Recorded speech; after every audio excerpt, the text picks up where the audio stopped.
నేటి ముఖ్యాంశాలు. ఎమ్మెల్యే ఆదేశాలతో చిలకవాగు నాలలపై యాక్షన్ స్టార్ట్. వికారాబాద్ జిల్లాలోనే అతిపెద్ద ప్రాజెక్టు జుంటుపల్లి ప్రాజెక్టుపై ఇరిగేషన్ అధికారుల దృష్టి ఏది? అలంకారంగానే పక్కపక్కనే క్రీడా ప్రాంగణాలు. నిద్రమత్తులో లారీ డ్రైవర్ డివైడర్ పైకి దూసుకెళ్లిన లారీ తాండూరు పట్టణంలోని శివాచౌక్లో ఘటన. లోక్సభ ప్రతిపక్ష నాయకులు రాహుల్ గాంధీ దిష్టిబొమ్మను దహనం చేసిన బీజేపీ నాయకులు. గ్రామాల అభివృద్ధి కాంగ్రెస్తోనే సాధ్యం. గిర్మాపూర్ నూతన పాఠశాల భవన ప్రారంభోత్సవం మరియు పెద్దెముల్లోని ఆరోగ్య కేంద్రం ప్రారంభోత్సవంలో ఎమ్మెల్యే బుయ్యని మనోహర్ రెడ్డి. ప్రజా సమస్యలను లేవనెత్తేది మండల సాధారణ సమావేశంలోనే. పెద్దెముల్ సర్వసభ్య సమావేశంలో ఎమ్మెల్యే బుయ్యని. సిటీ కేబుల్ వార్తలకు స్వాగతం. వార్తలు చదువుతున్నది మఠం నిరంజన్. ఆదివారం కురిసిన వర్షంతో సోమవారం ఎమ్మెల్యే క్యాంపు కార్యాలయంలో ఎమ్మెల్యే బుయ్యని మనోహర్ రెడ్డి అధికారులతో సమీక్షా సమావేశం నిర్వహించిన విషయం తెలిసిందే. ఎమ్మెల్యే ఆదేశాలతో చిలకవాగు నాలాలపై ఆక్రమణలు జరిగిన ప్రాంతాలను మంగళవారం మున్సిపల్ చైర్పర్సన్ స్వప్న పరిమల్ గుప్తా అధికారులతో కలిసి పరిశీలించారు. రెవెన్యూ, మున్సిపల్, ఇరిగేషన్, విద్యుత్ సర్వేయర్లతో పాటు చిలకవాగు నాలాల ఆక్రమిత ప్రాంతాలను పరిశీలించారు. ఏ ప్రాంతాలు ఏ సమస్యలు ఉన్నాయో తెలుసుకున్నారు. 2-3 రోజుల్లో నాలాలపై ఆక్రమణ అడ్డులను తొలగించేందుకు యాక్షన్ ప్లాన్ ప్రారంభించనున్నారు. ఈ సందర్భంగా మున్సిపల్ చైర్పర్సన్ మాట్లాడుతూ రాజీవ్ కాలనీ, ఇందిరమ్మ కాలనీ ప్రాంతంలోని కుంటలను కూడా క్లియర్ చేయనున్నట్లు తెలిపారు. తాండూరు మున్సిపల్ కమిషనర్ విక్రమ్ సింహారెడ్డి మాట్లాడుతూ చిలకవాగు మొదటి నుండి చివరి వరకు వరద నీరు ఎక్కడ నిలబడకుండా చూస్తామని తెలిపారు. ఈ కార్యక్రమంలో తాండూరు మున్సిపల్ కమిషనర్ విక్రమ్ సింహారెడ్డితో పాటు తాండూరు మండల RI Balaraj, surveyor Srihari, RNB Lalappa, irrigation, విద్యుత్ తదితర అధికారులు పాల్గొన్నారు. అందరికీ నమస్కారం. ఏదైతే మొన్న కురిసిన వర్షాలకి మన తాండూరులో ఉన్నటువంటి లోతట్టు ఏరియాస్ కానీ లోతట్టు ప్రాంతాలు కానీ అన్నీ నీటిమయం కావడం జరిగింది. అదే వీటన్నిటిని చూసి గౌరవ ఎమ్మెల్యే గారు నిన్న సమీక్షా సమావేశం ఆల్ డిపార్ట్మెంట్స్తో ఏర్పాటు చేయడం జరిగింది. గౌరవ ఎమ్మెల్యే గారి ఆదేశానుసారంగా మేము ఈరోజు అక్కడ ఉన్నటువంటి ఏదైతే చిలకవాగు నాలాది కానీ మన వాటర్ ఎక్కడి నుంచి అవుట్లెట్ ఉంది, ఎక్కడి వరకు వెళ్తే ఈ ప్రాబ్లమ్స్ అన్ని క్లియర్ అవుతుందనే ఉద్దేశంతో ఈరోజు మేము ఆర్ఎంబి డిపార్ట్మెంట్, ఇరిగేషన్ డిపార్ట్మెంట్, అలాగే మా మున్సిపల్ కమిషనర్ గారు, మున్సిపల్ స్టాఫ్, మళ్ళీ అక్కడ ఉన్నటువంటి ఎలక్ట్రిసిటీ డిపార్ట్మెంట్ కానీ మన ఇంకేమన్నా ప్రాబ్లమ్స్ ఉంటే కూడా అని చెప్పేసి ఆల్ డిపార్ట్మెంట్స్ కలిసి మేము వెళ్ళడం జరిగింది. అక్కడ మెయిన్ వచ్చేసిన ప్రాబ్లమ్స్ ఏంటంటే ఈ చిలకవాగు నాలా క్లియర్ కావాలంటే రాజీవ్ కాలనీ, ఇందిరమ్మ కాలనీ నుంచి అక్కడి నుంచి వచ్చే వాటర్ మొత్తం చిలకవాగు వరకు క్లియర్ ఉండాలనే ఉద్దేశంతో మేము లోపల వరకు వెళ్ళి చూడడం జరిగింది. అక్కడ ఏదైతే మన రాజీవ్ కాలనీలో ఉన్నటువంటి ఏరియాలో ఆ చిలకవాగు క్లియరెన్స్ కావాలంటే గంగమ్మ కాలువ, సీజన్ కుంట, తుమ్మల కుంట వీటన్నిటిని క్లియర్ చేస్తూ అక్కడ చిలకవాగు వరకు పోతే ఆ ఏరియా అనేది క్లియర్ అవుతుంది. కాబట్టి ఇవన్నీ ఎప్పుడైతే ఇది క్లియర్ చేస్తామో తాండూరులో ఉన్నటువంటి సగం డ్రైనేజ్ వాటర్ది కానీ ఇళ్లలోకి కానీ ఏరియాలోకి వచ్చే వాటర్ ప్రాబ్లమ్స్ అన్నీ కూడా క్లియర్ అవుతాయి. కాబట్టి ఈ రేపు డేట్లో మేము వీటిని అంటే నార్మల్గా ఫస్ట్ మేము ఎట్లా అయితే దీని ఫ్లోటింగ్ ఉంటుంది, ఎట్లా క్లియర్ చేస్తే బాగుంటుంది అనే ఉద్దేశంతో ఈరోజు అందరం వెళ్ళి చూసినాము. రేపు స్టార్ట్ చేయడం జరుగుతుంది. అలాగే ఈ కాలువలు ఇది క్లియర్ చేసినప్పుడు మన అక్కడ ఉన్నటువంటి ప్రజలు కూడా ఖచ్చితంగా దీన్ని సహకరించాలి.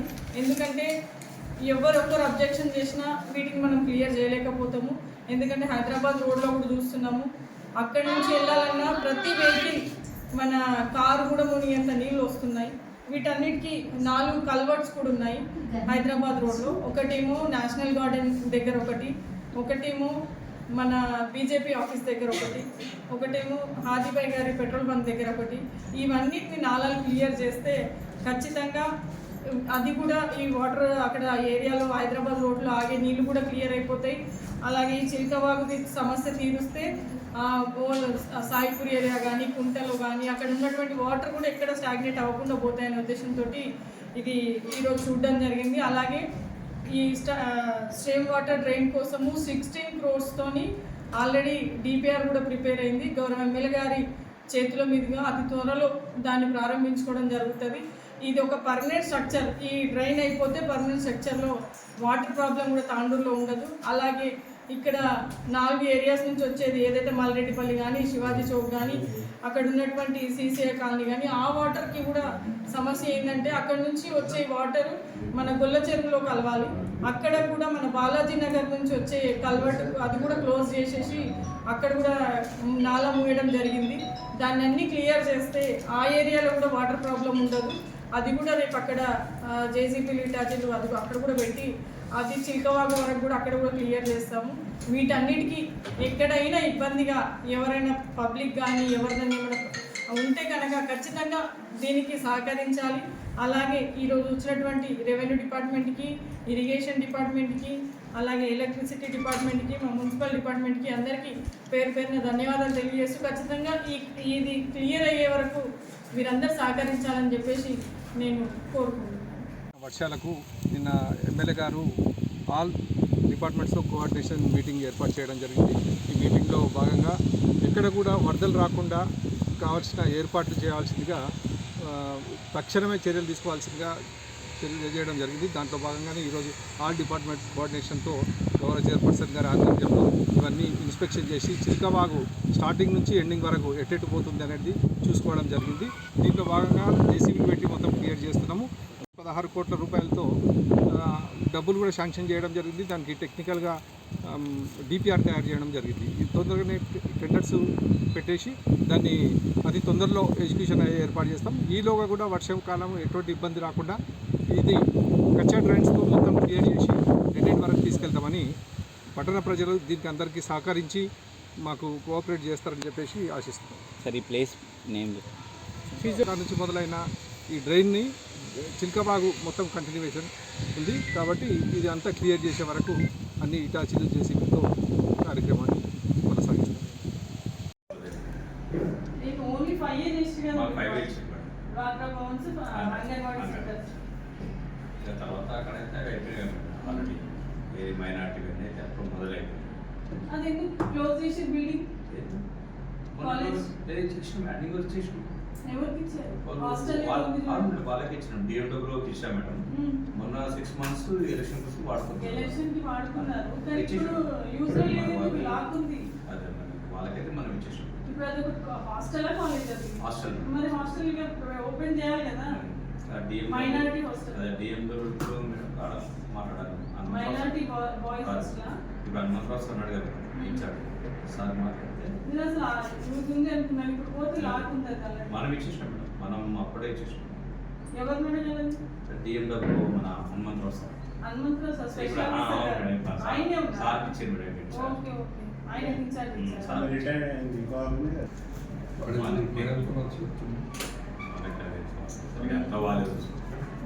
మన ఓన్లీ కన్స్ట్రక్షన్ చేశారు మనం, ఎగ్జిక్యూషన్ ఏజెన్సీ. ఇప్పుడు అదేమైంది? అప్పుడు మన ఊరి మన బడి కింద చాలా సిగ్నేచర్లు పెట్టకపోతున్నారు. ఒక్కొక్కరికి 50 లక్షలు వచ్చే స్కూల్ కన్నారు. ఏమైనా అప్పుడే పెండింగ్ పడే కొద్దిగా చేస్తారు. ఓన్లీ మన నంబర్ 1 లో బాగానే మేడం. దానికి పేమెంట్ అయిందా? నంబర్ 1 లో కూడా ఇప్పుడు 40 lakhs వర్క్ చేసి పేమెంట్ కాలేదు. మరి ప్రజలు దాంట్లో ఉర్దూ మీడియం 20 lakhs అవన్నీ మీరే అప్పుడు మీరు చాలా వర్క్లని పెట్టించి పాపం చాలా మంది చెప్పించినాం. బాగానే అప్పుడు ఇప్పుడు చూడండి, మా సీఎం గారు వచ్చిన తర్వాత ఓన్లీ అమ్మ పాఠశాలలు అని చెప్పిండ్రు. చిన్న పనులైనా సరే అప్పుడే అమౌంట్ వచ్చింది, తొందరగా వర్క్స్ అయిపోయింది. ఎక్కడ ఆగలే.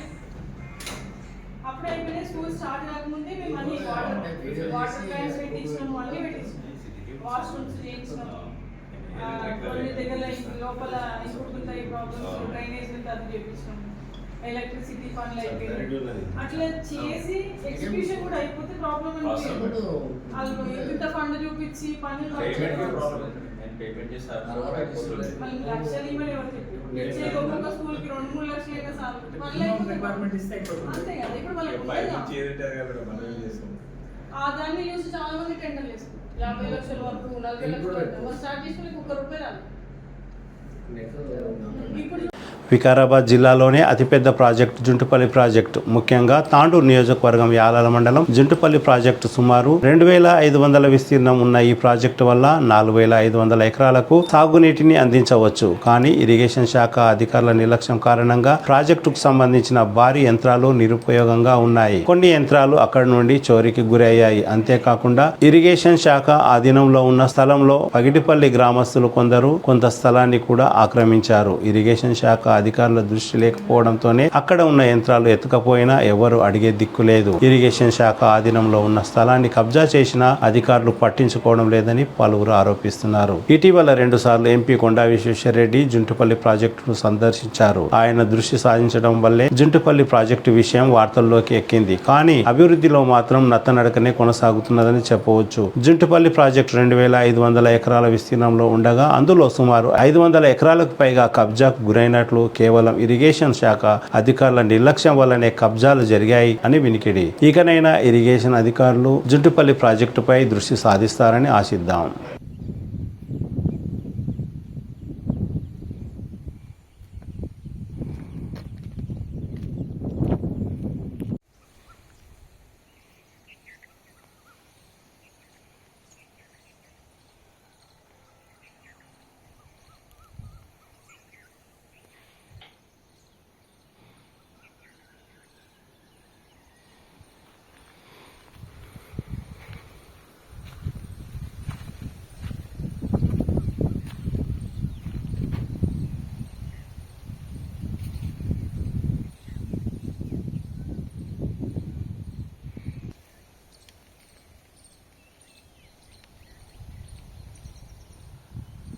వికారాబాద్ జిల్లాలోనే అతిపెద్ద ప్రాజెక్టు జుంటుపల్లి ప్రాజెక్టు. ముఖ్యంగా తాండూరు నియోజకవర్గం యాలాల మండలం జుంటుపల్లి ప్రాజెక్టు సుమారు 2500 విస్తీర్ణం ఉన్న ఈ ప్రాజెక్టు వల్ల 4500 ఎకరాలకు సాగునీటిని అందించవచ్చు. కానీ ఇరిగేషన్ శాఖ అధికారుల నిర్లక్ష్యం కారణంగా ప్రాజెక్టుకు సంబంధించిన భారీ యంత్రాలు నిరుపయోగంగా ఉన్నాయి. కొన్ని యంత్రాలు అక్కడి నుండి చోరీకి గురయ్యాయి. అంతేకాకుండా ఇరిగేషన్ శాఖ ఆధీనంలో ఉన్న స్థలంలో పగిడిపల్లి గ్రామస్తులు కొంత స్థలాన్ని కూడా ఆక్రమించారు. ఇరిగేషన్ శాఖ అధికారుల దృష్టి లేకపోవడంతోనే అక్కడ ఉన్న యంత్రాలు ఎత్తుకపోయినా ఎవరు అడిగే దిక్కు లేదు. ఇరిగేషన్ శాఖ ఆధీనంలో ఉన్న స్థలాన్ని కబ్జా చేసినా అధికారులు పట్టించుకోవడం లేదని పలువురు ఆరోపిస్తున్నారు. ఇటీవల 2 సార్లు ఎంపీ కొండా విశ్వేశ్వరరెడ్డి జుంటుపల్లి ప్రాజెక్టును సందర్శించారు. ఆయన దృష్టి సాధించడం వల్లే జుంటుపల్లి ప్రాజెక్టు విషయం వార్తల్లోకి ఎక్కింది. కానీ అభివృద్ధిలో మాత్రం నత్తనడకనే కొనసాగుతున్నదని చెప్పవచ్చు. జుంటుపల్లి ప్రాజెక్టు 2500 ఎకరాల విస్తీర్ణంలో ఉండగా అందులో సుమారు 500 ఎకరాలకు పైగా కబ్జాకు గురైనట్లు కేవలం ఇరిగేషన్ శాఖ అధికారుల నిర్లక్ష్యం వల్లనే కబ్జాలు జరిగాయి అని వినికిడి. ఇకనైనా ఇరిగేషన్ అధికారులు జుంటుపల్లి ప్రాజెక్టుపై దృష్టి సాధిస్తారని ఆశిద్దాం.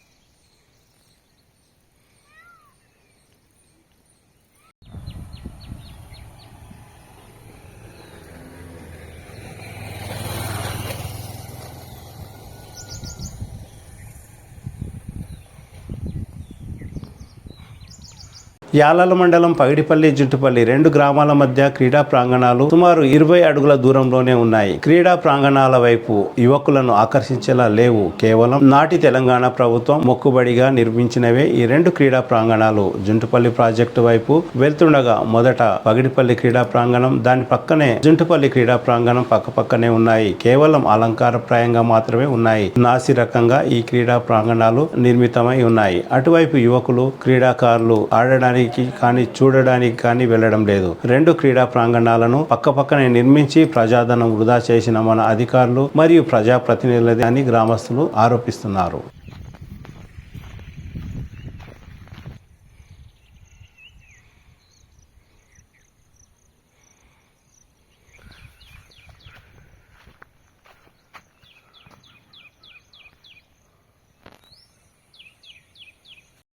వర్షం పడిపోయింది సగం సామాన్ అంతా ఎత్తపోయారు ఇంత సామాన్ అంతేగా.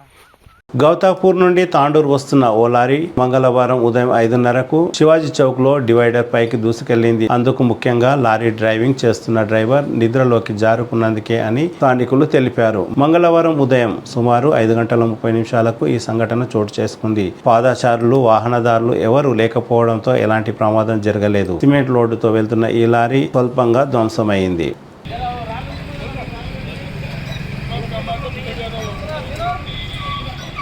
Divider bumper మోపోయింది.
దురదృష్టవశాత్తు ఈరోజు ఉదయం 5 గంటల ప్రాంతంలో డ్రైవర్ యొక్క లారీ టైర్ పలిగి డివైడర్ పైకి ఎక్కినది.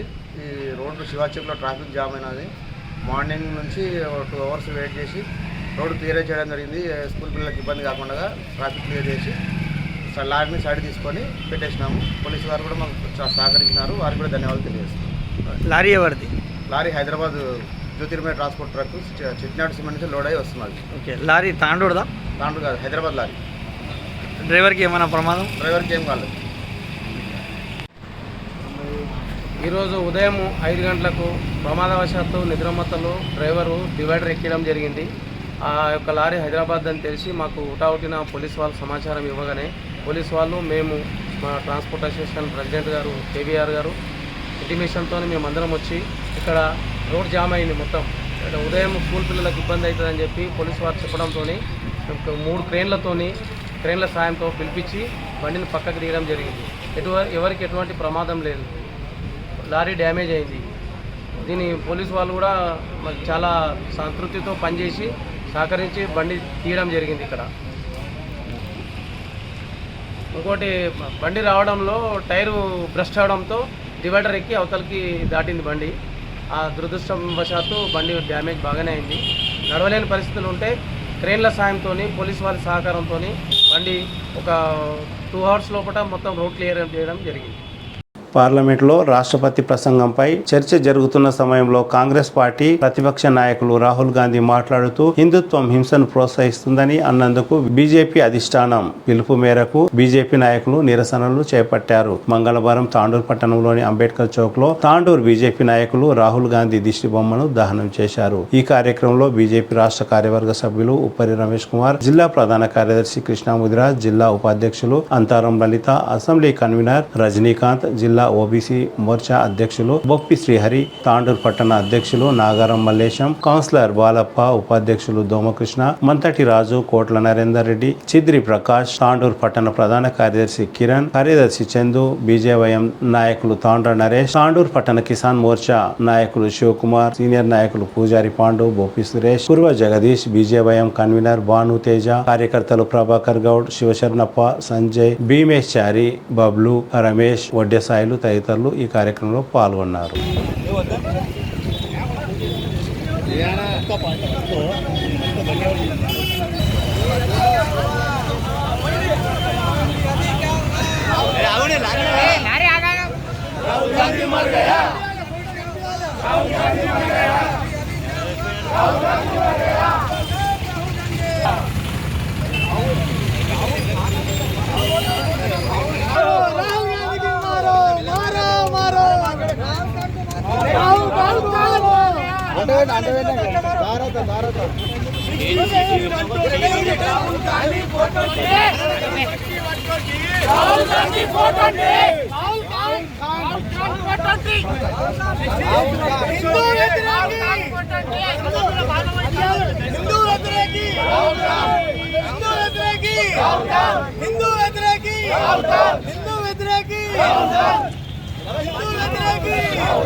నిన్న పార్లమెంటు సాక్షిగా హిందూ సమాజం అనేది హిందూ జాతి హింసాత్మక జాతి అనేటటువంటి భావాన్ని కల్పించేటటువంటి వ్యాఖ్యలు ప్రతిపక్ష నేత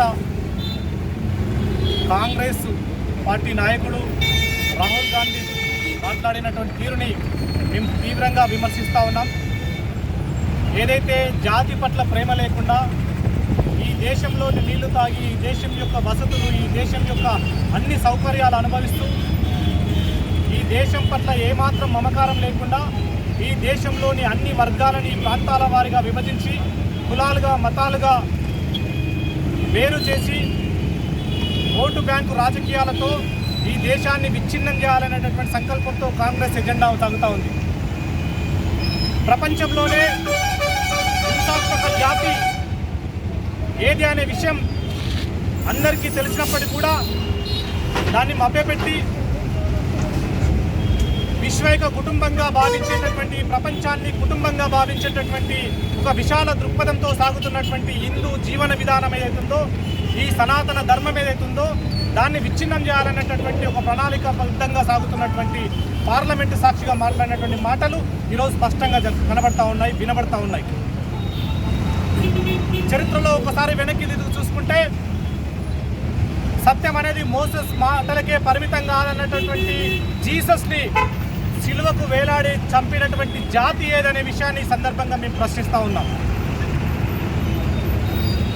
అనేక రకాలైనటువంటి శాస్త్రవేత్తలు ఈ నాగరికత అభివృద్ధి చెందుతున్న దశలో కొత్త వినూతనమైనటువంటి విషయాలు కనుగొన్నప్పుడు వాళ్ళందరినీ ఈరోజు ఉరికంబాలు ఎక్కించి ఈరోజు బహిరంగంగా ఈరోజు అత్యంత క్రూరంగా చంపినటువంటి జాతి ఏదని చెప్పేసి మేము ప్రశ్నిస్తూ ఉన్నాం. మొన్నటికి మొన్న ప్రజాప్రతినిధిగా ఉంటూ ఎంఐఎం పార్టీ నాయకులు 5 నిమిషాలు పోలీసు వాళ్ళు పక్కనుంటే ఈ దేశాన్ని ఈ సమాజాన్ని హిందూ సమాజాన్ని అంతు చూస్తా అని చెప్పేసి మాట్లాడినటువంటి జాతి ఏదని చెప్పేసి మేము ప్రశ్నిస్తూ ఉన్నాం. హైదరాబాదు ఈ తెలంగాణ రాజధానిలో గోకుల్ చాట్లో బాంబు పేలుళ్ళు, అదేవిధంగా లుంబిని పార్కులో బాంబు పేలుళ్ళు, మానవ బాంబులు, అనేక రకాలైనటువంటి దాడులు స్నేక్ గ్యాంగ్ పేరు మీద ఈరోజు అత్తామామూలు పక్కన పెట్టి కోడల్ని వివస్త్రలు చేసి చేర్చినటువంటి జాతి ఏదని చెప్పేసి మేము ప్రశ్నిస్తూ ఉన్నాం. ఆ జాతి హింసాత్మక జాతి కాదా అనేటటువంటి విషయాన్ని ఈరోజు నీవు ఏమాత్రం జాతి పట్ల ప్రేమ లేనటువంటి, నీ కులమేదో తెలియనటువంటి, నీ గాంధీ అనేటటువంటి పేరు నీ ఇంటికి ఎలా వచ్చింది అనేటటువంటి విషయం ఈరోజు భారతదేశ ప్రజలందరికీ కూడా ఈరోజు ఒక ప్రశ్నార్థకంగా మారినటువంటి నీ పేరే ఈరోజు ఉచ్చరించడానికే ఈరోజు సంచయిస్తున్నటువంటి జాతిలో నీవు మనుగడ సాగిస్తున్నావంటే ఎంతటి సహనం కలిగినటువంటి ఈ దేశం, ఎంతటి సనాతన ధర్మం, ఈ మనందరూ హిందువులు ఉండొచ్చు, ముస్లింలు ఉండొచ్చు, క్రైస్తవులు ఉండొచ్చు, వీళ్ళంతా నా కుటుంబ సభ్యులే, మేమంతా ఒకటే అనేటటువంటి భావన కలిగినటువంటి జాతిలో ఉంటూ ఈ జాతిని వక్రీకరించేటటువంటి మాట్లాడుతున్నటువంటి రాహుల్ గాంధీని పార్లమెంటు నుంచి ఈరోజు అనర్హుడిగా ప్రకటించాలని చెప్పేసి మేము డిమాండ్ చేస్తూ ఉన్నాం. ఈరోజు సభ్య సమాజం తల వంచుకునే దిశగా ఈరోజు మెజారిటీ హిందువుల ఓట్లు గెలుచుకొని ఇక్కడ తెలంగాణలో కావచ్చు, మిగతా అనేక రాష్ట్రాల్లో కావచ్చు, గతంలో కేంద్రంలో కూడా ప్రభుత్వాన్ని కొనసాగించినటువంటి కాంగ్రెస్ పార్టీ ఈరోజు అదే ప్రజల్ని, అదే హిందూ సమాజాన్ని ఈరోజు చిన్నచూపు చూస్తున్నటువంటి సందర్భాలు ఈరోజు ప్రజలందరూ కూడా గమనిస్తూ ఉన్నారు. ప్రజాక్షేత్రంలో నువ్వు దోషివని తేలింది, ప్రజాక్షేత్రంలో నువ్వు మోసగాడు అనే విషయం తెలిసింది, ప్రజాక్షేత్రంలో నువ్వు సరైన నాయకుడు కాదనే విషయం ఈరోజు స్పష్టమైంది. కాబట్టి నిన్ను ప్రధానంగా ఏ ఒక్కరు కూడా అంగీకరించేటటువంటి పరిస్థితిలో లేరు. కాబట్టి ఇవాళ నరేంద్ర మోడీ గారి యొక్క దివ్యమైనటువంటి భవ్యమైనటువంటి ప్రజాస్వామ్యయుతమైనటువంటి పరిపాలన మళ్ళీ రావాలని చెప్పేసి ఈరోజు మొన్నటికి మొన్న తీర్పిచ్చినటువంటి ప్రజా తీర్పు ద్వారా ఈరోజు మరోసారి నరేంద్ర మోడీ గారు ప్రధానమంత్రి అయ్యారు. కేవలం భారతదేశంలోనే కాదు, ప్రపంచవ్యాప్తంగా నరేంద్ర మోడీ గారి లాంటి నాయకుడు, బీజేపీ లాంటి పార్టీ ఈ సమాజ హితం కోసం కాంక్షిస్తుంది. ఈ సమాజాన్ని ఒక నిర్మాణాత్మకమైనటువంటి ధోరణి వైపు నడిపిస్తూ ఉంది. ఈ సమాజం కలిసి ఉండాలనేటటువంటి విధానాలతోటి, ఈ సమాజం మరింత అభివృద్ధి చెందాలనేటటువంటి విధానాలతో సాగుతున్నటువంటి భారతీయ జనతా పార్టీ వైపు ప్రజలందరూ కూడా నడుస్తూ ఉన్నారు, ప్రజలందరూ కూడా మద్దతు ఇస్తూ ఉన్నారు. కాబట్టి ఈరోజు దేశం సుభిక్షంగా ఉంది.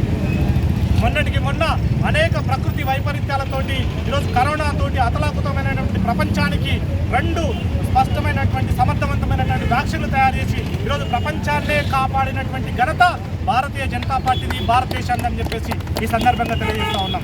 ప్రపంచంలో ఎప్పుడు కూడా కని విని ఎరగని రీతిలో 2 దేశాల మధ్య యుద్ధం జరుగుతుంటే ఒకే ఒక్క దేశంకు సంబంధించినటువంటి ఒకే ఒక్క జాతి జెండా, అది నా భారత జాతి జెండాను పట్టుకుంటే ఆ వ్యక్తులకందరూ కూడా రక్షణ కల్పించినటువంటి సందర్భాలు ఈరోజు మొన్నటికి మొన్న చూసినాం.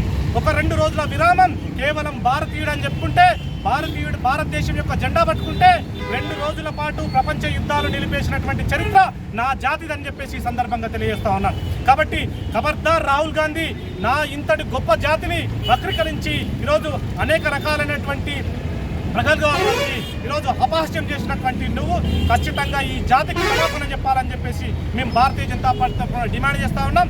రాబో రోజుల్లో ఖచ్చితంగా దేశవ్యాప్తంగా రాహుల్ గాంధీ పర్యటన అడ్డుకోవాల్సిందే. రాహుల్ గాంధీని సమాజంలో తిరగడానికి వీల్లేదని చెప్పేసి ఈ సందర్భంగా మేము హెచ్చరిస్తూ ఉన్నాం. అదేవిధంగా కాంగ్రెస్ పార్టీ యొక్క విధి విధానాలు కూడా ఈరోజు ఏదైతే నిజంగానే ఈ యొక్క పరాయి దేశం యొక్క ప్రేమ కలిగినటువంటి మీలాంటి నాయకులు, మీలాంటి పార్టీతోటి కూటమి పెట్టుకున్నటువంటి వాళ్ళందరూ కూడా ఈరోజు చరిత్రలో హీరోలుగా మిగిలిపోతారనేటటువంటి విషయాన్ని ఈ సందర్భంగా తెలియజేస్తూ మరోసారి రాహుల్ గాంధీ బేషరతుగా జాతికి క్షమాపణ చెప్పాలని చెప్పేసి మేము డిమాండ్ చేస్తూ ముగిస్తా ఉన్నాం. భారత్ మాతా కీ జై.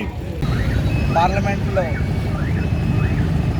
రాహుల్ గాంధీ గారు మాట్లాడుతూ హిందువులు ఎప్పుడు కూడా అసత్యం అసత్యం అసత్యం అని ఎప్పుడు కూడా హింసను ప్రోత్సహిస్తారని చెప్పడం జరిగింది. ఖబర్దార్ రాహుల్ గాంధీ, మీ తాత భారతదేశానికి ప్రధానమంత్రిగా ఎన్నుకోబడకుండా ఎన్నికైనటువంటి మీ తాత యొక్క హయాంలో పాకిస్తాన్, హిందుస్థాన్ 2 విభాగాలుగా విభజించబడినప్పుడు పాకిస్తాన్ నుండి లక్షలాది మంది హిందువులను ఊచకొతలు కోసి ట్రైన్లో వేసి పంపింది ఎవరో నీకు తెలియాల్సినటువంటి అవసరం ఉన్నది. నీవు మీ అమ్మమ్మకు, మీ అమ్మకు, మీ తాతలకు, మీ కాంగ్రెస్ పార్టీ సీనియర్ నాయకులకు అడుగు, అసలు సహనం ఎవరి దగ్గర ఉంది? ఒకవేళ భారతీయులకు ఈ హిందూ ధర్మంలో ఉన్నటువంటి వారికి కనుక సహనమే లేకుండా ఉంటే ఈ దేశంలో అన్య మతస్థులు ఉండేవారా? ఈ దేశం హిందూ దేశం అయినప్పుడు ఇక్కడ మొత్తం కూడా హిందువులే ఉండేవారు కదా. ఈ విషయాన్ని నువ్వు గ్రహించాల్సినటువంటి అవసరం ఉన్నది. రాహుల్ గాంధీ, నీకు తెలివి లేదు, అందుకే నీకు అందరు కూడా పప్పు అని అంటా ఉన్నారు. నీవు అసలు ఒక వార్డు మెంబర్ కూడా పనికిరానోడివి, నువ్వు దేశ ప్రధాని కావాలని అనుకుంటున్నావు. అసలు నీకు బోరవట్టి ఉన్నది. నీకు చిన్న పిల్లలు ఉంటారు చూడు, 12-13 ఏళ్ళ పిల్లలు ఆటలు ఆడుకుంటూ గంటకు ఒకసారి పావులు ఆట ఆడతాడు, ఒకటి క్రికెట్ ఆడనికపోతాడు. ఆ విధమైనటువంటి తెలివితేటలతోటి ఉన్నటువంటి నీవు ఈ హిందువుల గురించి మాట్లాడేది. ఇది ప్రపంచానికి జ్ఞానభిక్ష పెట్టింది ఈ భారతదేశం, ప్రపంచానికి బట్టగట్టడం నేర్పింది ఈ హిందూ దేశం. అప్పుడు ఉన్నటువంటి ఋషులు, మహనీయులు, మేధావులు అందరూ కూడా హిందువులేనన్న విషయాన్ని నువ్వు గుర్తించాల్సినటువంటి అవసరం ఉన్నది. ఈ ప్రపంచంలో ఏదైనా మొట్టమొదటి జాతి ఉన్నదంటే అది కేవలం హిందూ జాతి మాత్రమే, హిందూ జీవన విధానం మాత్రమే అని చెప్పేసి నువ్వు తెలుసుకోవాల్సినటువంటి అవసరం ఉన్నది. వేరే మతాలన్నీ కూడా 2 సంవత్సరాల క్రితం పుట్టినాయి, కానీ మన హిందూ అనేది సనాతనమైనటువంటి ధర్మం. దీన్ని నీవు విభేదిస్తున్నావు. ఒకసారి ఎలక్షన్లో వచ్చినప్పుడు నువ్వు అదే జందం వేసుకొని శివాలయం పోయి శివునికి అభిషేకం చేస్తావు. మళ్ళా బయటకు వచ్చినాక ఎలక్షన్లు అయిపోయిన తర్వాత హిందువుల పైన తీవ్ర పదజాలంతో విమర్శలు చేస్తావు. ఖబర్దార్ రాహుల్ గాంధీ, నీవు ఇంకోసారి ఇట్లాంటి మాట్లాడితే నీకు పుట్టగతులు ఉండవని చెప్పి తెలియజేస్తూ ఈ అవకాశం ఇచ్చిన భారతీయ జనతా పార్టీ పట్టణ శాఖకు ధన్యవాదాలు తెలియజేసుకుంటాను. నమస్కారం. భారత్ మాతాకి జై. నిన్న జరిగినటువంటి పార్లమెంటు సభలో రాహుల్ గాంధీ హిందువుల పైన చేసిన వ్యాఖ్యలకు నిరసనగా ఈరోజు రాహుల్ గాంధీ దిష్టిబొమ్మ కాల్చినాము. విదేశీ మహిళకి జన్మించిన వ్యక్తి ఏనాటికి కూడా దేశభక్తుడు కాలేడు. నిలువెత్తున ద్వేషం, హిందువుల పైన వ్యతిరేకత ఎప్పుడైనా విచ్ఛిన్న శక్తిగా మారిన రాహుల్ గాంధీ ఎప్పుడు కూడా హిందువులను, మెజారిటీగా ఉన్న హిందువులను ఎప్పుడు కూడా కించపరుస్తూనే ఉన్నాను, హిందువుల మీద వ్యతిరేకంగా మాట్లాడుతూనే ఉన్నాడు. ఇండియా కూటమిలో ఉన్న మిగతా నాయకులు, మిగతా పార్టీలు కూడా ఆయనకు సపోర్ట్ చేయడం అంటే ఎంత సిగ్గుచేటుగా అనిపిస్తుందంటే, హిందువులంతా సచిన పాముల్లాగా ఉన్నారా అని చెప్పేసి బాధ అనిపిస్తున్నది. మెజార్టీగా ఉన్న హిందువుల మీద ఇంత వ్యతిరేకత కాంగ్రెస్ పార్టీలోనే, వాళ్ళ డిఎన్ఏలోనే ఉందని చెప్పేసి నేను భావిస్తున్నాను. ఖబర్దార్ రాహుల్ గాంధీ, ఇంకోసారి నువ్వు కూడా హిందువుల జోలికి వచ్చినా, హిందూ మాట్లాడినా నువ్వు తక్షణమే క్షమాపణలు చెప్పాలని చెప్పేసి తాండూరు భారతీయ జనతా పార్టీ నుంచి కోరుతున్నాం. భారత్ మాతాకి జై. ఈరోజు హిందువులంతా మన దేవుళ్లకు పూజ చేసుకుంటూ హిందుత్వాన్ని కాపాడడానికి నుదుటిపైన బొట్టు ధరించి భారతదేశంలో హిందువులందరూ కూడా ఏకాభిప్రాయంగా ఉంటే ఈ కులం లేని నా కొడుకు ఈరోజు భారతీయులకు, హిందువులకు అనేక రకాల మాటలు పార్లమెంటులో ఆడడము చాలా తప్పు. ఇన్నాళ్ళు 10 సంవత్సరాల నుండి మోదీ గారు చేసిన పరిపాలనలో మచ్చలేని మహనీయునిగా పరిపాలించి ప్రజల కోసం ఆరాటపడి ఎన్ని రకాల విషయాల లోపల తీర్చిదిద్దిన మహనీయుడు నరేంద్ర మోదీ ఈరోజు ఏదో తన ఇష్టం వచ్చిన పరిపాలన, ఎందుకంటే భారతీయ జనతా పార్టీలో ఇండియా కూటమితో కలిసి ఇవన్నీ మాట్లాడడం తగదు. అయోధ్య గురించి మాట్లాడుతున్నాడు. అయోధ్యలో ఓట్లు రాకుండా ఉండడానికి కారణం నువ్వే. ఎందుకంటే ₹1,00,000 ఒక ఓటు అని చెప్పి వాళ్ళతో తూకం బేరం పెట్టించి ఎలక్షన్ అయిన తర్వాత వాళ్ళకు బొటనవేలు చూపిస్తున్నావు. ఈరోజు యూపీలో కూడా ₹1,00,000 ఒక ఓటు అని చెప్పి ఓట్లన్నీ కొనుక్కొని నేను గెలిచానని విర్రవీగుతున్నావు. అసలు నువ్వు భారతదేశంలో ఉండడానికి పనికిరావు. దద్దన్న, నీతో పనిచేసిన కార్యకర్తల్ని ఒక్కరిని కూడా నువ్వు గుర్తించవు. అట్లాంటిది నువ్వు ఈరోజు భారతదేశంలో ఉన్న హిందువులకు ఇష్టం వచ్చినట్టు మాట్లాడితే నిన్ను తరిమి భారతదేశం నుండి పంపించే పరిస్థితి వస్తుంది. నువ్వు గతంలో కూడా ప్రతిపక్షంగా ఉండి 2 సంవత్సరాల వరకు జైలు పాలైనావు. ఇప్పుడు కూడా నీకు దినం పెట్టే రోజు వస్తుంది. నువ్వు విర్రవీగి మాట్లాడకు. నువ్వు ఏదైనా మాట్లాడితే నీ ముఖ్యమంత్రులు ఎక్కడ పరిపాలిస్తుందో వాళ్లకు సలహాలు ఇవ్వు. మేము ఎమర్జెన్సీలో చాలా భారతీయులకు ఇబ్బందులు పెట్టాము. ఈరోజు మీరు కబ్జాలు చేయకండి, మంచి పరిపాలన చేయండి, ప్రజల్లో మంచి పేరు తెచ్చుకోండి అని ఇట్లాంటి సలహా నీ ముఖ్యమంత్రులకు చెప్పుకో. అంతేకాని భారతదేశాన్ని పరిపాలించిన ప్రధానమంత్రి గురించి మాట్లాడిన ఒక్క విషయం గురించి కూడా నువ్వు ఏమైనా చెప్పినా నీకు ఖబర్దారుగా మేము ఈరోజు భారతీయ జనతా పార్టీ నుండి చెప్తున్నాము. నువ్వు భారతీయులనే గుర్తించనోడివి, భారతదేశంలో ఉండడానికే పనికిరానోడివి. నువ్వు భారతదేశంలో హిందువుల గురించి మాట్లాడడానికి నీకు ఎంత ధైర్యం ఉంది? ప్రతిపక్షకంగా ఉండు, దేశాన్ని కాపాడడానికి మాట్లాడు. అంతేకాని నీ ఇష్టం వచ్చినట్టు మాట్లాడి హిందువులు ముస్లింలు అనే భేదభావన లేకుండా చూడవలసిందిగా నీకు ఖబర్దారుగా మేము సంజాయిషి తెలుపుతున్నాం. జై హింద్, జై భారత్. పార్లమెంట్ సెషన్లో రాహుల్ గాంధీ గారు మన దేవీ దేవతలను చిత్రపటాలను చూపించి మరి మన హిందూ దేవీ దేవతలను అవహేళనపరిచి మన హిందువులపై విషయం కక్కుతూ కాంగ్రెస్ పార్టీ చరిత్రలో ఏ రోజు కూడా హిందువుల పక్షాన నిలవలేదు. ఎప్పుడు కూడా మైనార్టీ పక్షాన నిలిచింది. హిందువులకు ఎంత అన్యాయం జరిగినా అని ప్రోత్సహించిందే తప్ప కాంగ్రెస్ పార్టీ ఎప్పుడు కూడా మన మెజారిటీ ఉన్నటువంటి హిందువులపై విషయం కక్కుతూనే ఉన్నది. మరి వెస్ట్ బెంగాల్లో చూస్తే, పశ్చిమ బెంగాల్లో ఒక మహిళపై నడి రోడ్డు పైన మొన్ననే నడి రోడ్డు పైన ముష్కరులందరూ కూడా దాడి చేసి కొట్టడం కూడా జరిగింది. ఇవన్నీ కూడా చూసినట్టయితే భారతదేశంలో ఇండియా కూటమి హిందువులపై దాడికి ప్రోత్సహిస్తున్నట్టే కనిపిస్తుంది. దయచేసి అర్థం చేసుకోవాలి. మొన్న జరిగినటువంటి పార్లమెంట్ ప్రమాణ స్వీకారంలో ఓవైసీ గారు పాలస్తీన్ జిందాబాద్ అని చెప్పేసి భారతదేశంలో ఉండి భారతదేశం నీరు తాగి భారతదేశం తిండి తిని భారతదేశం జిందాబాద్ అన్నికి అతనికి రాకుండా పాలస్తీన్కి ఉంటున్నాడు వీడు, పాలస్తీన్ జిందాబాద్ అని చెప్పి చెప్పడం. మరి ఇవన్నీ కూడా చూస్తున్నట్టయితే హిందువులపై ఖచ్చితంగా వాళ్ళు ఒక ప్రీ ప్లాన్గానే దాడి చేస్తున్నట్టు కనిపిస్తుంది. దయచేసి హైందవులారా గుర్తుపెట్టుకోవాలి, ఎప్పుడు కూడా భారతీయ జనతా పార్టీ హిందువుల పక్షాన్ని నిలుస్తుందని చెప్పేసి రాహుల్ గాంధీ ఇలాంటి వ్యాఖ్యలు చేసే ముందు ఎవరైనా నాకు చర్యలు ఉంటాయని చెప్పేసి గుర్తుంచుకోవాలని చెప్పేసి పెద్దేముల్ మండలం గిర్మాపూర్లో నూతన పాఠశాల భవనం మరియు పెద్దేముల్ మండల కేంద్రంలో 1.5 నిధులతో ప్రభుత్వ ఆసుపత్రిని మంగళవారం ఎమ్మెల్యే బుయ్యని మనోహర్ రెడ్డి ప్రారంభించారు. అనంతరం గిర్మాపూర్ ఎంపీటీసీ సభ్యులు లొంక నీలు నరసింహులకు గ్రామ ప్రజలు ఏర్పాటు చేసిన పదవి విరమణ సభలో ఎమ్మెల్యే మాట్లాడుతూ ప్రజాక్షేత్రంలో పదవులు శాశ్వతం కాదు, మనం చేసిన మంచి పనులే శాశ్వతమైనవి అని అన్నారు. అలాగే గ్రామాల అభివృద్ధి కాంగ్రెస్ పార్టీతోనే సాధ్యం అవుతుందని, త్వరలో జరిగే స్థానిక సంస్థల ఎన్నికల్లో కాంగ్రెస్ పార్టీ అధిక సంఖ్యలో విజయం సాధించబోతున్నట్లు ఎమ్మెల్యే తెలిపారు. అలా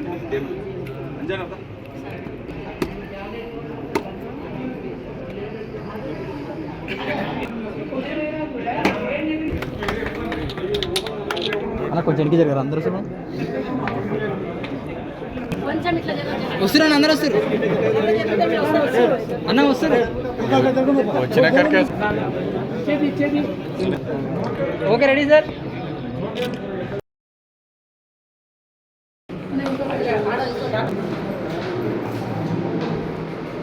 సార్ డిఎంఎస్ సార్ ఇక్కడ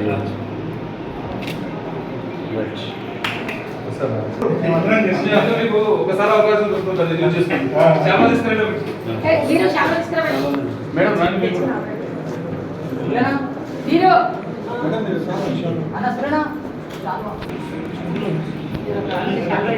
తెస్తురు ఒకసారి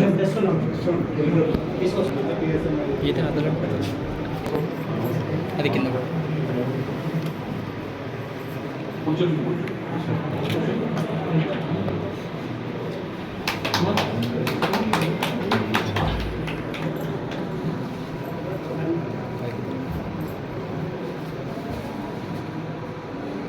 ఒక్కసారి ఇక్కడ చూడండి అన్నా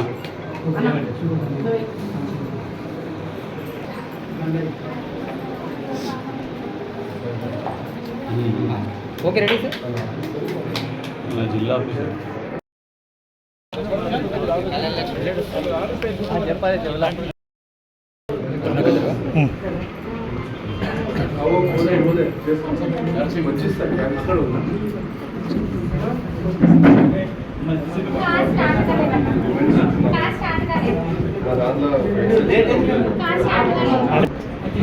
సార్ అది తీసేసి స్ట్రెచ్ వేసుకోండి అన్న ఇక్కడ చూడన్న మనోడు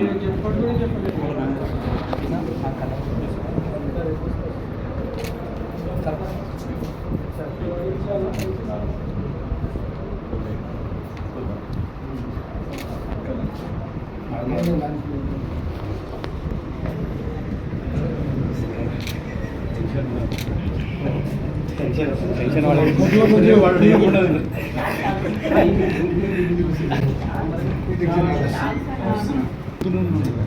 ఎలక్షన్ అయిపోయింది అప్పటి నార్మల్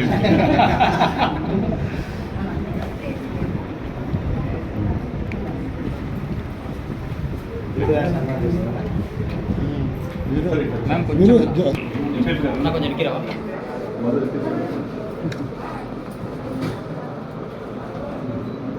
ఓకే రెడీ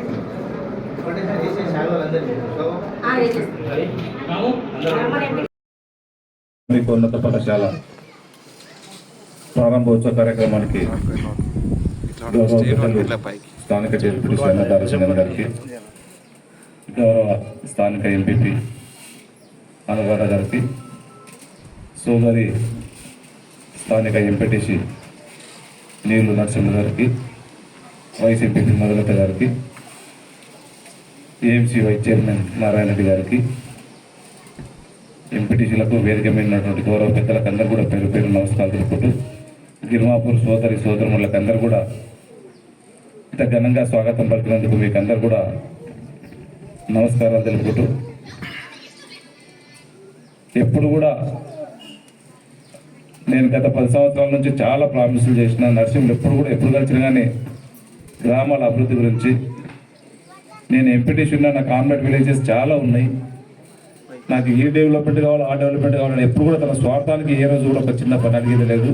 మీ గ్రామాలకు తప్పించి ఆయన ఎప్పుడు కూడా నా గ్రామం బాగుండాలా, నన్ను గెలిపించినటువంటి ప్రజలకు తప్పకుండా నేను ఏదైతే కమిట్మెంట్ ఇచ్చినో ఆ కమిట్మెంట్ ఫుల్ ప్లేజ్గా చేయాలని ఒక పట్టుదలతో ఉన్నటువంటి వ్యక్తి మన నరసింహ గారు. అందుకే మీరందరూ కూడా ఎప్పుడు ఏ ప్రోగ్రాం పెట్టినా నరసింహులు కానీ గ్రామస్తులు కానీ నిండు మనసుతో ఏ టైంలో వచ్చినా ఆశీర్వదిస్తున్నట్టే తను ఏ విధంగా చూసుకుంటుండో అర్థమవుతా ఉన్నది. తప్పకుండా నరసింహులు గారు ఏదైతే కమిట్మెంట్ ఇచ్చిండ్రో అవన్నీ కూడా ఖచ్చితంగా నెరవేర్చే బాధ్యత ఒక ఎమ్మెల్యేగా నేను తీసుకుని అన్నీ కూడా ఇస్తానని మీకు అందరికీ తెలియజేసుకుంటూ, పాపం మా అన్న చాలా ఉత్సాహంతో ఉన్నాడు. కడప దగ్గర గరంగరం ఉన్నది, మాకేమో పొద్దున్న నుంచి తిరిగినాం. నీవన్న 2 లక్షల రుణమాఫీ ఖచ్చితంగా ఆగస్టు 15 తారీఖు నాడు ఖచ్చితంగా ఇస్తున్నాం. ఎప్పుడే కానీ కాంగ్రెస్ పార్టీ ఏది చెప్తుందో అది ఖచ్చితంగా ఇస్తుంది. గతంలో చెప్పినట్లు ఏ విధంగా చేసినాం, ఇప్పుడు కూడా ఆ 2 లక్షల రుణమాఫీ కాకుండా 6 గ్యారంటీలు కూడా ప్రతి ఇంటికి ప్రతి గడపకి ఇచ్చే బాధ్యత ప్రజాపాలనగా ముఖ్యమంత్రి గారు తీసుకున్నాడు. అన్నీ కూడా 6 గ్యారంటీలు మీకు ఇస్తామని చెప్పినటువంటి మహిళా సోదరులకు చెప్పినాం, ఉచితంగా బస్సు ఇస్తామని చెప్పినాం, అది ఇవ్వడం జరిగింది. మీకు అందరికి కూడా 200 యూనిట్లకు ఉచితంగా ఫ్రీ కరెంట్ ఇస్తామని చెప్పినాం, అది ఇవ్వడం జరిగింది.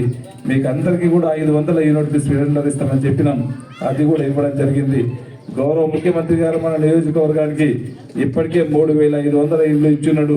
ఖచ్చితంగా అవన్నీ కూడా ఇల్లు లేని నిరుపేదలకు అందరూ కూడా ఇల్లు ఇచ్చే బాధ్యతకు ఎమ్మెల్యేగా నేను తీసుకుని మీకు అందరు కూడా ఇస్తానని చెప్పి కూడా వేదిక ద్వారా మీకు అందరికీ తెలియజేసుకుంటూ మా మహిళా సోదరులకు చెప్పినాం 2500 రూపాయలు ఇస్తామని చెప్పినాం. అవన్నీ కూడా ఎప్పుడే కానీ కాంగ్రెస్ గవర్నమెంట్ ఏది చెప్తుందో తూచా తప్పకుండా ఇస్తుంది. ఖచ్చితంగా ఇచ్చిన తర్వాతనే మళ్ళీ మీ దగ్గరకు వస్తామని చెప్పి కూడా మీకు మనవి చేసుకుంటూ నరసింహులు గారు చెప్పినట్లు మీకు కంప్లిమెంట్ ఇచ్చినటువంటి ప్రతి పని కూడా ఈ 5 సంవత్సరంలో చేపిస్తామని చెప్పి కూడా మీకు అందరికీ తెలియజేసుకుంటూ నేను గారి ఈరోజు వేడుకల సమావేశం ఇంకా 2 రోజులు అయితేనే దిగిపోతున్నందుకు మీరందరూ కూడా ఇంత ఘనంగా సన్మానించినందుకు మనస్ఫూర్తిగా మీకు అందరూ కూడా మరొకసారి ధన్యవాదాలు తెలుపుకుంటూ నీళ్ళు గారు కూడా మళ్ళీ రేపు నెక్స్ట్ ఎలక్షన్స్ లో కంపల్సరీ మంచి ప్రమోషన్ తోని మళ్ళీ చట్టసభల్లో ఉండాలని చెప్పి ఆ దేవుణ్ణి ప్రార్థించుకుంటూ మీ అందరి ఆశీస్సులు కూడా ఇదే విధంగా ఉండాలని చెప్పి కూడా మరొకసారి ధన్యవాదాలు తెలుపుకుంటూ నాకు ఈ అవకాశం ఇచ్చిన వారందరూ కూడా మనస్ఫూర్తిగా ధన్యవాదాలు తెలుపుకుంటూ ముగించుకుంటున్నాను. Thank you. పెద్దేముల్ మండల సర్వసభ్య సమావేశానికి మంగళవారం ఎమ్మెల్యే బుయ్యని మనోహర్ రెడ్డి హాజరయ్యారు. ఈ సందర్భంగా ఎమ్మెల్యే మాట్లాడుతూ దేవాలయంలో మన సమస్యలను ఏ విధంగా చెప్పుకుంటామో అదే విధంగా ప్రజాప్రతినిధులు ప్రజా సమస్యలను లేవనెత్తే అవకాశం జనరల్ బాడీలోనే ఉంటుంది, కావున ఇది కూడా దేవాలయం లాంటిదే అని అన్నారు. ప్రజా సమస్యలను తీర్చడానికి ప్రతి ఒక్క నాయకుడు పాటుపడాలని అన్నారు. కోట్పల్లి ప్రాజెక్టును పూర్తి చేసి తీరుతామని ఎమ్మెల్యే తెలిపారు. ఈ కార్యక్రమంలో ZPTC Darasingh, MPP Anuradha, vice MPP Madhulatha, Srinivachari, market committee vice chairman Narayana Reddy మరియు పలువురు ప్రజాప్రతినిధులు, నాయకులు, అధికారులు పాల్గొన్నారు.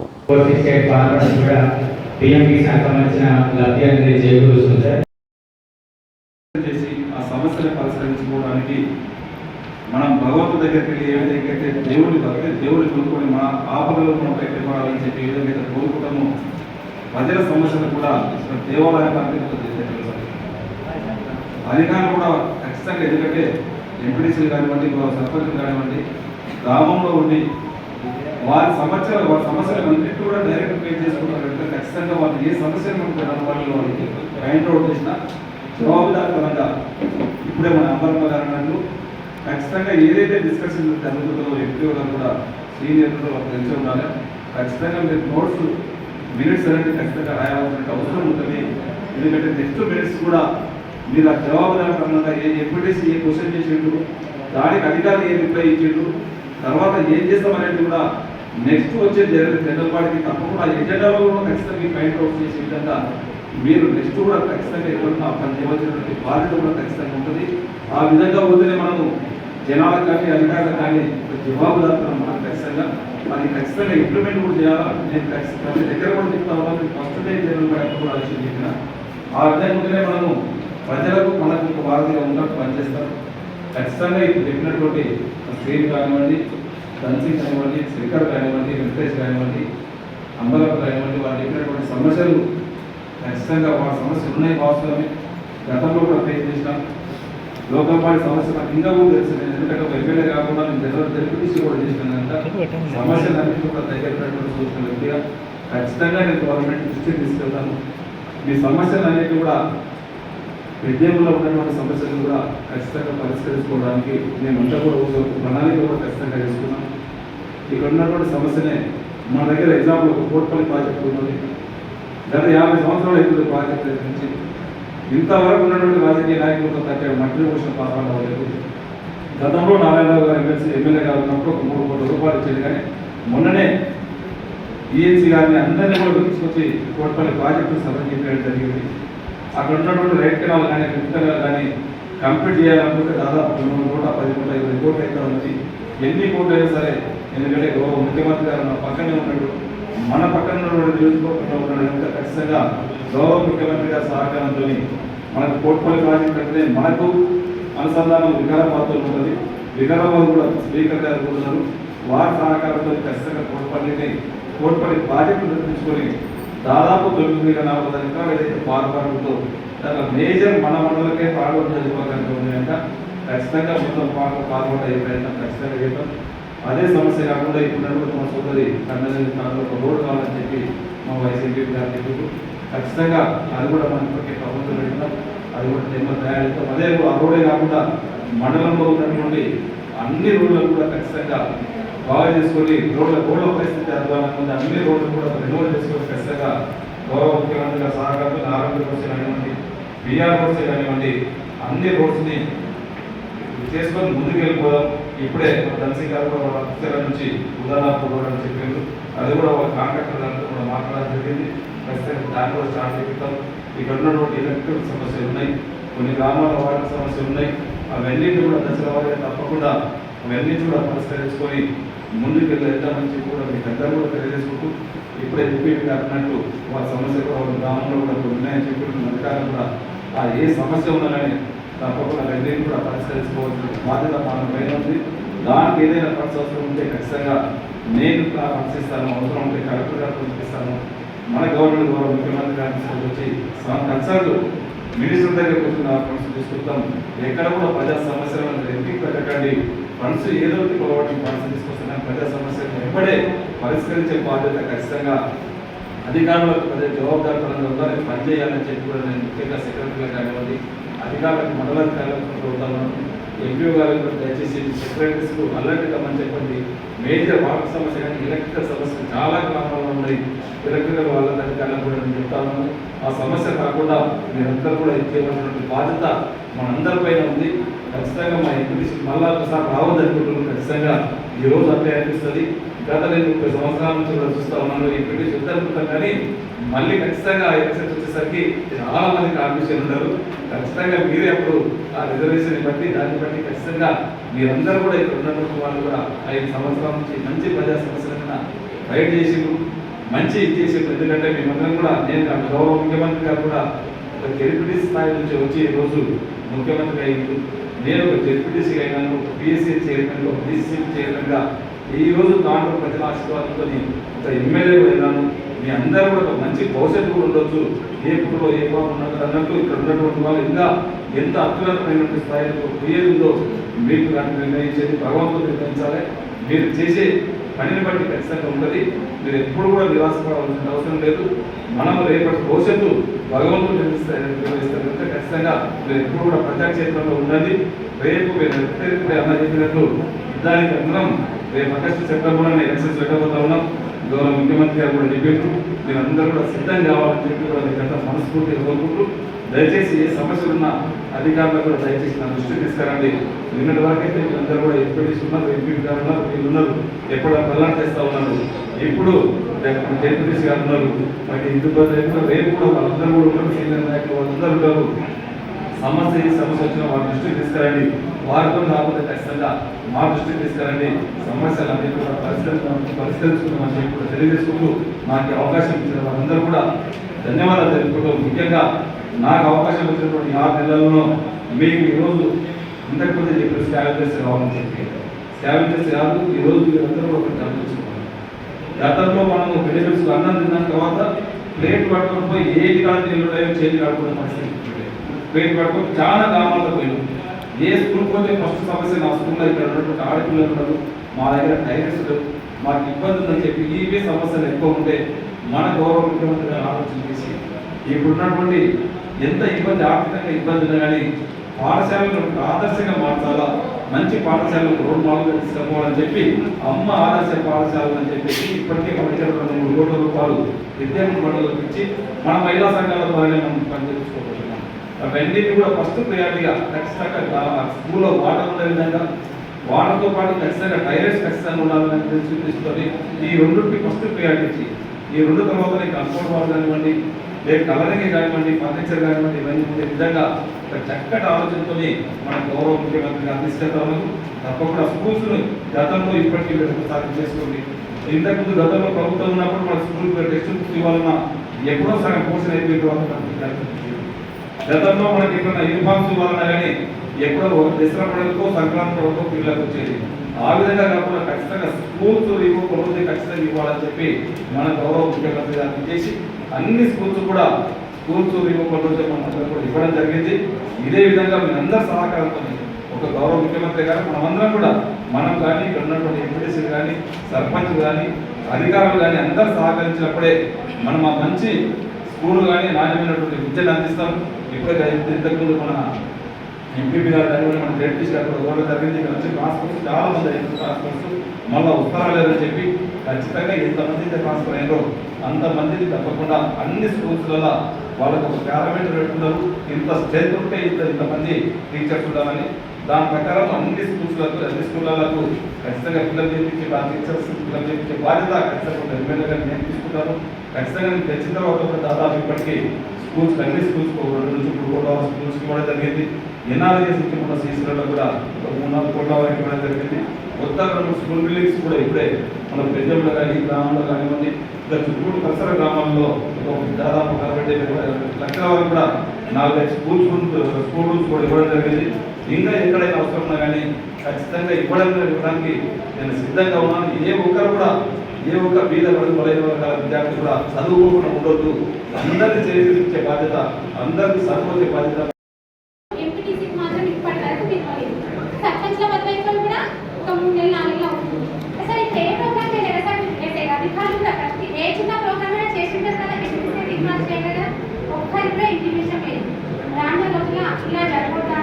అదేవిధంగా ఎంపీటీసీ పోస్టు మండలం పోస్టే సంతకం అనేసి ఇప్పుడు మన వసీను మన వెంకటేశ్వర గారి చాలా మంది చెప్తున్నారు.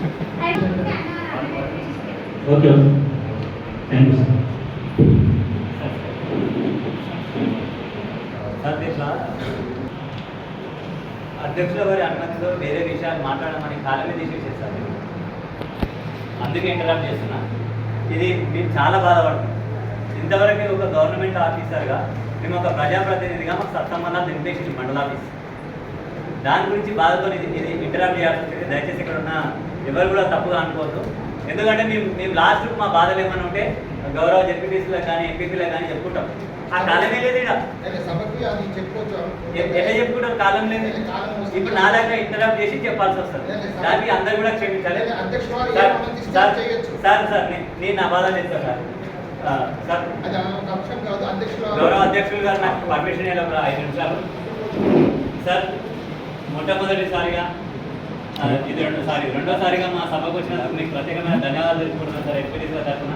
మరి అందరూ కూడా వేదిక మీద ఉన్న పెద్దలకు మరి గవర్నమెంట్ ఆఫీసర్లు అందరూ కూడా పేరు పేరున ధన్యవాదాలు తెలుపుకుంటున్నాను.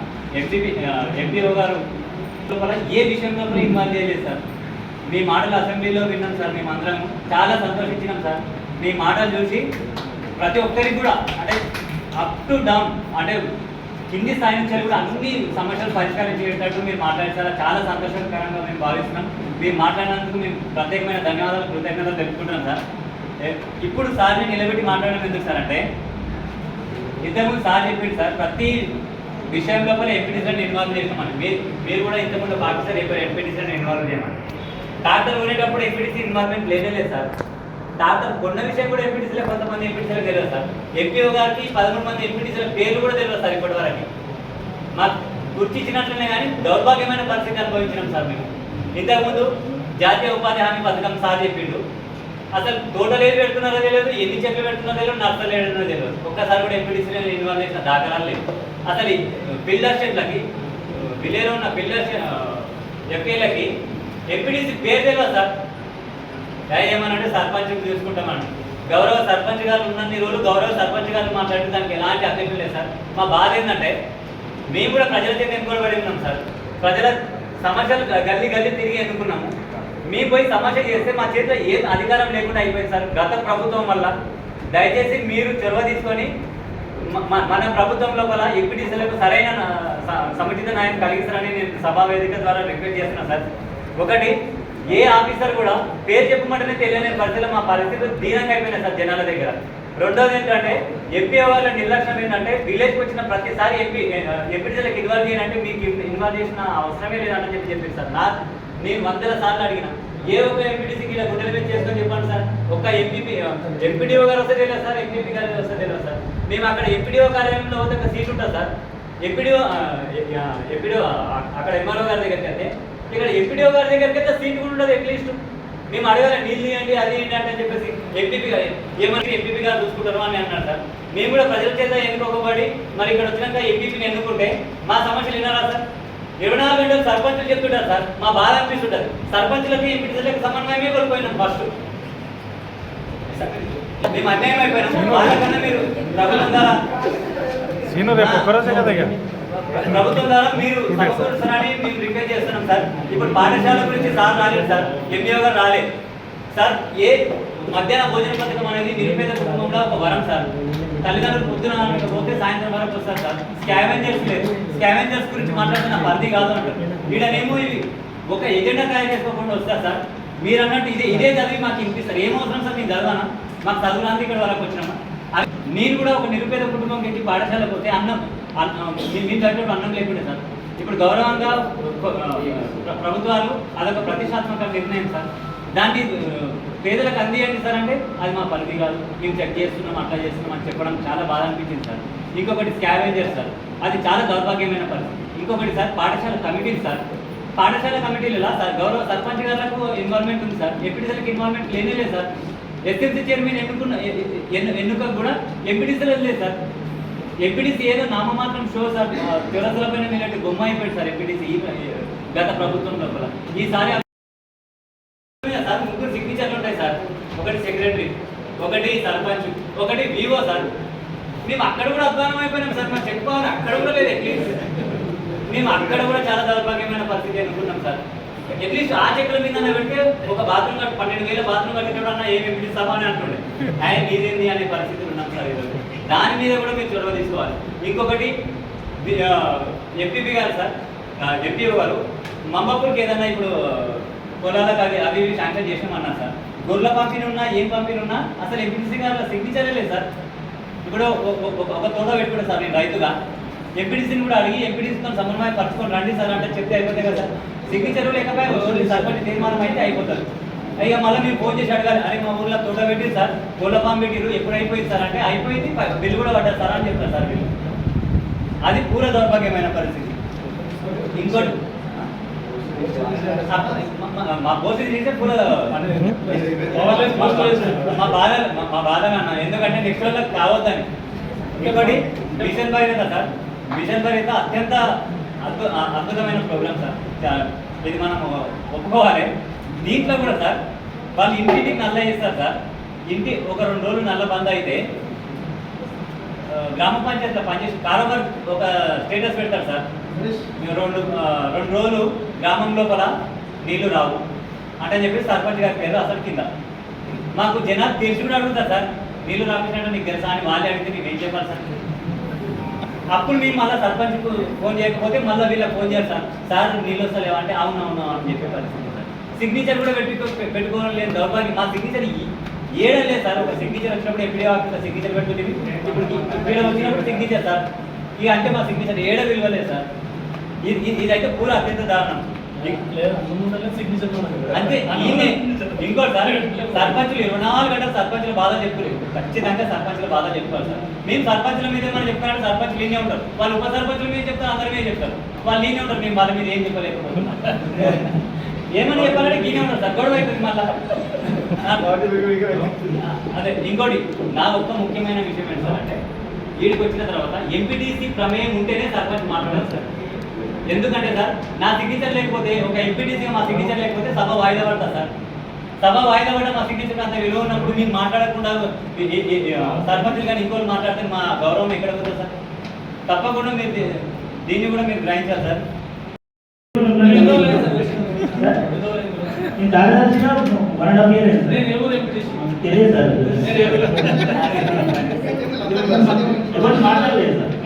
ఎప్పుడు కలవలే కదా అదే మా సెక్రటరీ అయితే ఎవరు దూరం తెలుస్తారు. మీతో సెక్రటరీ కాబట్టి నాకు తెలియదు సార్. ముందుకెళ్ళగానే మరి మనోహర గారి ఆధ్వర్యంలో తాండూరు నియోజకవర్గంలో మరి ఎంపీసీగా మాకు టైం అయిపోయింది కదా. ఇప్పుడు ఇన్స్టెంట్గా మీకు ఏ నిధులున్నా సిడిపి కానీ డిఎంఎఫ్టీ కానీ ఏ నిధులున్నా ఎంపీసీలకు నిధులు కేటాయిస్తే కనీసం దిగిపోయేటప్పుడు పని చేసినామనే సాటిస్ఫాక్షన్ ఉంటుంది. ఖచ్చితంగా మీరు తాండూరు నియోజకవర్గం ఉన్న ఎంపీటీసీలు అందరూ కూడా కొంచెం మీ పరిధిలో ఉన్న నిధులను ప్రత్యేకంగా కేటాయించాలని ఈ వేదిక ద్వారా కోరుతున్నాను. ముందుకెళ్ళగానే మరి మనోహర్ గారి ఆధ్వర్యంలో తాండూరు నియోజకవర్గంలో మరి ఎంపీటీసీగా మాకు టైం అయిపోయింది కదా. ఇప్పుడు ఇన్స్టెంట్గా మీకు ఏ నిధులున్నా సిడిపి కానీ డిఎంఎఫ్పి కానీ ఏ నిధులున్నా ఎంపీటీసీలకు నిధులు కేటాయిస్తే కనీసం దిగిపోయేటప్పుడు పని చేసామనే సాటిస్ఫాక్షన్ ఉంటుంది. ఖచ్చితంగా మీరు తాండూరు నియోజకవర్గం ఉన్న ఎంపీటీసీలు అందరూ కూడా కొంచెం మీ పరిధిలో ఉన్న నిధులను ప్రత్యేకంగా కేటాయించాలని ఈ వేదిక ద్వారా కోరుతున్నాను. ప్రభుత్వం వచ్చే లోపలే మా పదవీ కాలం అయిపోతుందని కొంచెం బాధగా ఉంది. ఎందుకంటే మా ప్రభుత్వం ఉండగా అన్నీ చేయాలి, ప్రజాసేవ చేయాలి, పాల్గొనాలని ఆఫీసర్ అందరికీ వీలు కాబట్టి మేము ఏదో చెప్తే ఎంపీసీగా మీరు అంటున్నారు.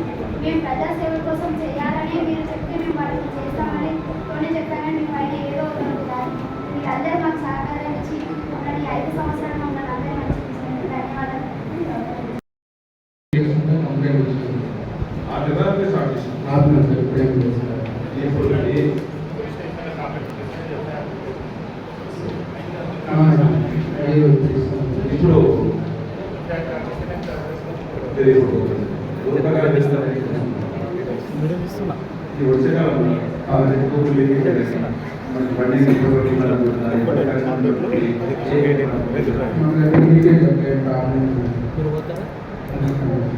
కోర్టులకి వెళ్ళాల్సిన బయటకి మన దగ్గర వెళ్ళాల్సింది అదే మన అప్రోచ్ రేపు ఉన్న చేసి కలిసారు అది మొత్తం వాడు సర్వే చేయడం సర్వే చేస్తే అది యాక్సిడెంట్ ముందెళ్తున్నంత ఉందా ఏమన్నా టైలింగ్లో కొంచెం ఇంప్రూవ్ చేయండి. ఎక్కడ అప్రోచ్ ఉంటుంది ఎక్కడ తిన్సన్ కాలేజ్ దాటినాక 2-3 కిలోమీటర్స్ ఇంప్రూవ్ చేయండి. కన్స్ట్రక్షన్ ఉందా అంటే సాగు తీసుకొచ్చారు కన్స్ట్రక్షన్ ఏం డిస్ట్రిబ్యూటర్స్ మీకు ఇంకా 5 మంది జవాన్లు ఇస్తానండి ఏజెన్సీ గారు ఇచ్చారా సార్ కోర్టుపల్లికి 5 మంది ఉంటే ఇంకా 5 మంది ఎక్స్ట్రా ఇస్తాను చెప్పండి కంప్లైంట్ ఆయన నగరెడ్డి కుంటను చెక్ చేసిండ్రు. ఆ చెక్ చేసి కంప్లైంట్ ఇచ్చుకుంటూ కనీసం సర్వే నెంబర్ కూడా వేయలేడు. అక్కడ ట్యాంక్ ఎంత డ్యామేజ్ అయింది, దాని వాటర్ నిలబడుతున్నాయా నిలబడతలేవా అటువంటిది ఎలాంటిది చేయకుండా మామూలు ఏదో నామకే వస్తే కంప్లైంట్ ఇచ్చి చేతులు దులుపుకున్నాడు. లేదు సార్ 80 మీటర్ డిస్టర్బ్ చేసినట్టు ఇచ్చినాను సర్వే నెంబర్ వేసినా location identify location government survey number identify survey